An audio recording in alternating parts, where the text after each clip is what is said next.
திமுக இலக்கிய அணி தலைவர் புலவர் இந்திரகுமாரி உடலுக்கு முதலமைச்சர் மு.க.ஸ்டாலின் நேரில் சென்று அஞ்சலி செலுத்தினார்.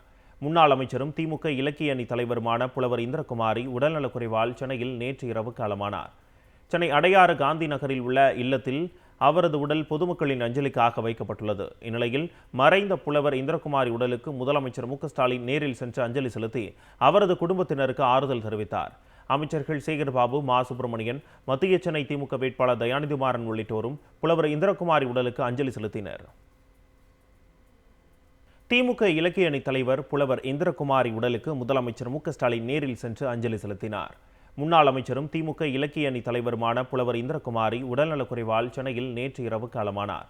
சென்னை அடையாறு காந்தி நகரில் உள்ள இல்லத்தில் அவரது உடல் பொதுமக்களின் அஞ்சலிக்காக வைக்கப்பட்டுள்ளது. இந்நிலையில் மறைந்த புலவர் இந்திரகுமாரி உடலுக்கு முதலமைச்சர் மு.க.ஸ்டாலின் நேரில் சென்று அஞ்சலி செலுத்தி அவரது குடும்பத்தினருக்கு ஆறுதல் தெரிவித்தார். அமைச்சர்கள் சேகர்பாபு, மா. சுப்பிரமணியன், மத்திய சென்னை திமுக வேட்பாளர் தயாநிதிமாறன் உள்ளிட்டோரும் புலவர் இந்திரகுமாரி உடலுக்கு அஞ்சலி செலுத்தினர்.